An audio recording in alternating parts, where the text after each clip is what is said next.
Ça commence à faire un peu de temps que je suis minimaliste et c'est clairement une philosophie de vie qui a changé mon quotidien. J'ai donc envie de partager aujourd'hui avec toi 10 bienfaits du minimalisme sur ma vie.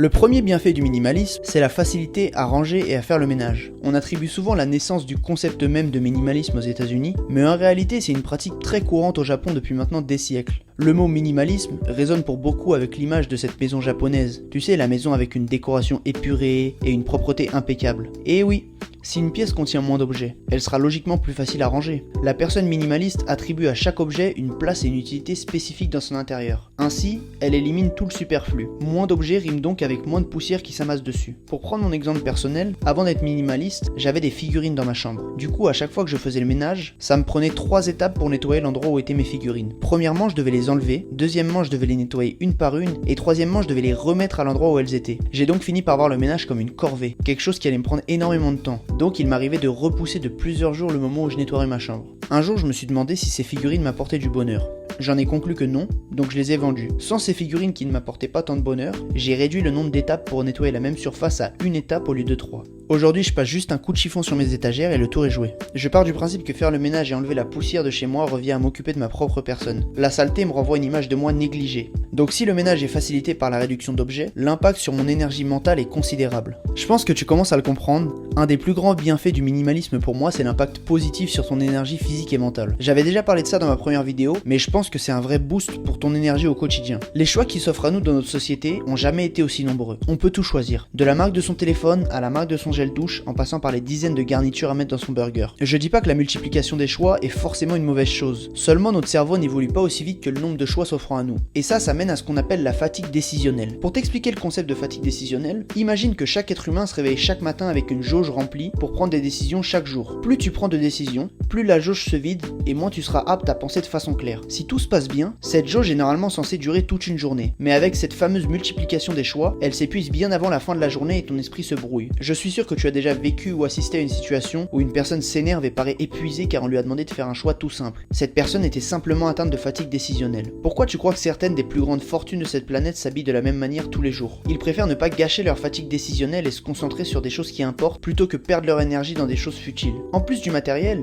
tu peux implémenter le minimalisme dans ton travail, sur tes réseaux sociaux ou encore dans tes choix alimentaires pour réduire ta fatigue décisionnelle. Je ferai une vidéo plus poussée à ce sujet si ça t'intéresse. Alors pour cet exemple, je sais qu'on déménage pas tous les jours, mais ayant personnellement déménagé il y a quelques semaines, c'est un exemple assez d'actualité pour moi. Il me semblait donc avoir sa place dans les bienfaits du minimalisme. La première personne que j'ai entendu parler de ça, c'est Fumio Sasaki, l'auteur du best-seller L'essentiel et rien d'autre. Dans son livre, il parle de déménager comme d'une tâche aussi facile qu'aller boire un café. Il se vante même d'avoir déménagé en une petite demi-heure. Cette drôle d'anecdote m'est revenue en tête quand j'ai moi-même déménagé. Alors que les gens qui habitent avec moi se cassaient la tête à savoir quoi garder, quoi jeter et comment tout emballer en un temps limité, j'ai mis à peine une matinée à réunir mes biens, prêt à changer de maison. Dit comme ça, je t'avoue que ça peut paraître anecdotique vu la fréquence des déménagements au cours d'une vie. Mais ça fait un bien fou quand on se retrouve dans une telle situation. Depuis que je suis minimaliste, je ressens une liberté à travers plusieurs choses qui ont changé ma vie. J'ai déjà parlé de mon déménagement par exemple, mais la liberté de déplacement est une des plus importantes pour mon bonheur personnel. Dans mon cas, je suis indépendant comme je te l'ai déjà dit dans ma première vidéo. Je travaille avec mon ordinateur, donc je peux très bien le faire de n'importe où dans le monde. Si j'arrive à faire tenir l'essentiel de mes biens dans un sac à dos, je peux donc avoir une liberté de déplacement quasi illimitée dans le monde entier.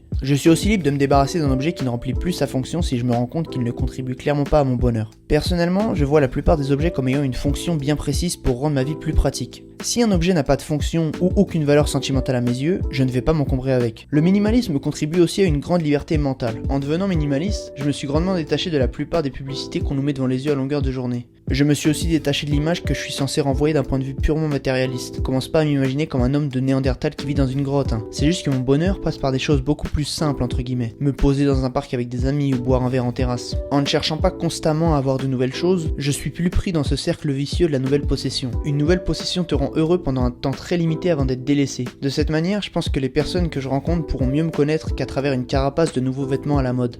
Avec cette nouvelle philosophie de vie, j'ai appris à distinguer le désir du besoin. C'est une distinction très importante à faire avant d'acheter un objet. Au début, je devais faire ce choix de manière assez consciente et me demander devant chaque objet s'il valait la peine d'être acheté. Aujourd'hui, c'est assez bien ancré en moi. Je ne vais donc même pas considérer un achat que je sais d'avance inutile. De plus, si t'as moins d'affaires, tu peux vivre dans une maison plus petite, donc avoir moins de frais de logement sur le long terme. Évidemment, si avoir une maison avec de l'espace contribue à ton bonheur, c'est différent. Il n'y a pas qu'une manière de voir le minimalisme. En distinguant le désir du besoin, j'ai logiquement moins dépensé mon argent dans des choses futiles qui feraient m'apporterait mon bonheur que pendant une courte durée. J'ai donc pu mettre de côté et faire des économies qui peuvent être très importantes sur le long terme. Enfin, en étant plus sélectif dans mes choix, j'ai même gagné de l'argent en vendant les objets qui encombraient ma vie. J'ai la grande conviction qu'un espace encombré provoque un encombrement mental. En plus de me laisser distraire par des objets qui traînent dans mon espace de travail, le fait de voir plein de choses s'amasser sur mon bureau était chez moi une distraction qui m'éloignait de mes objectifs. Steven Pressfield développe dans son livre La guerre de l'art le principe de résistance. Selon lui, chaque être humain doit vivre avec cet ennemi invisible qu'il appelle la résistance. C'est une force qui nous fait procrastiner et nous empêche de nous mettre au travail chaque jour. Ce n'est qu'en prenant conscience de cette résistance et en la combattant quotidiennement qu'il est possible d'être productif et créatif. Pour ma part, je pense que la résistance se cache dans les objets inutiles que nous possédons. Ces objets constituent une réelle distraction, un parfait coupable pour délaisser ses obligations et ne pas se mettre au travail. En désencombrant ton espace de travail, c'est ton esprit que tu désencombres. Et tu gagnes une énergie folle pour faire le travail que tu aimes au cours de la journée. Le temps que j'ai dégagé au cours d'une journée depuis que je suis minimaliste est assez incroyable. Premièrement, il va de soi que je perds beaucoup moins de temps à acheter des choses en magasin. Je suis déjà d'un naturel à détester être dans des magasins, ça me met des mal de crâne pas possible. Alors, je profite maintenant encore plus de cet aspect du minimalisme. S'il arrive que j'ai quelque chose à acheter en magasin, je sais d'avance que j'y vais pour une seule raison précise et je ressors aussitôt l'objet trouvé sans m'attarder sur tout ce qu'on va vouloir me vendre au passage. Comme je te l'ai dit plus tôt, le ménage et le déménagement sont aussi impactés par ce gain de temps. Aussi, je perds moins mes possessions qu'avant, car j'en ai moins,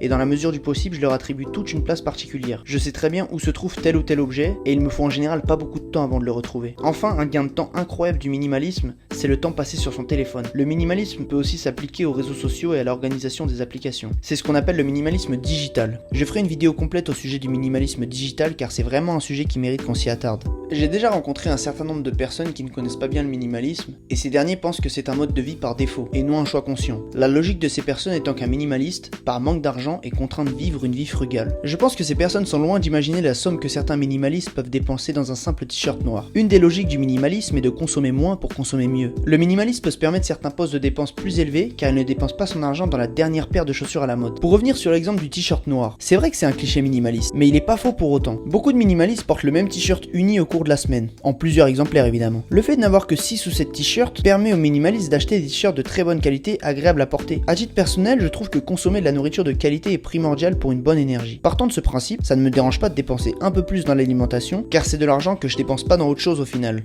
Quelque chose qui serait moins signifiant pour moi, comme un nouveau vêtement. Être minimaliste a amélioré chez moi le sentiment de gratitude que j'éprouve au quotidien. Avant d'adopter ce mode de vie, je dois t'avouer que j'avais un peu de mal à cerner cette notion. Je pensais qu'elle était réservée aux gourous en développement personnel qui pensent que se lever après 5h du matin est synonyme d'avoir raté sa vie. J'ai fini par comprendre le vrai sens de ce mot. J'avais déjà éprouvé de la gratitude dans des moments de joie extrême, de la gratitude devant des beaux paysages ou en mangeant un très bon repas par exemple. Mais le minimalisme augmente la gratitude envers les petites choses du quotidien. Posséder moins pousse à prendre conscience des objets en notre possession. Une personne normale serait incapable de faire l'inventaire de tout ce qu'il a, alors que la plupart des minimalistes peuvent le faire sans trop de difficultés. Tu améliores grandement ton bonheur en consommant moins parce que tu es conscient de ce que tu as et tu n'es pas toujours obnubilé par ton prochain achat. Au final, le sentiment de gratitude est bien plus durable que le pic d'excitation ressenti à l'achat d'un nouvel objet. Ce dernier point résume globalement tous les points cités précédemment. Plus de temps, plus de liberté, plus de productivité, plus de gratitude, moins de fatigue décisionnelle et plus d'argent. Tout cela retire des épaules d'un homme une charge mentale énorme. Le minimalisme permet à ton énergie de ne pas se disperser. Avec une énergie concentrée sur l'essentiel, tu peux atteindre tes objectifs et trouver le bonheur dans sa forme la plus pure. Si je devais résumer les bienfaits du minimalisme en une phrase, ce serait la suivante. Le minimalisme te permet d'atteindre le bonheur en ayant un maximum d'énergie pour les choses qui te sont chères au quotidien. Avec un esprit soulagé du stress et un corps plein d'énergie, ta vie ne sera plus jamais la même. Voilà qui conclut cette vidéo sur les 10 grands bienfaits du minimalisme. Évidemment, il existe encore plein de bienfaits, mais je pouvais pas tout dire en une seule vidéo. C'est notamment une philosophie de vie qui apporte beaucoup de contrôle de soi au quotidien et qui peut avoir un impact énorme d'un point de vue écologique. Je le répète, mais il n'y a pas qu'un seul minimalisme. Chacun est libre de le pratiquer comme il veut et chacun voit les bienfaits qu'il veut dans cette philosophie de vie qui n'est en réalité qu'une direction pour vivre une vie plus heureuse au quotidien. Si cette vidéo t'a fait découvrir certains bienfaits du minimalisme ou même si j'en ai oublié, tu peux commenter cette vidéo, me laisser un petit like si ça t'a plu et la partager à toutes les personnes que ça pourrait aider. En attendant, on se retrouve la semaine prochaine pour une prochaine vidéo sur le minimalisme.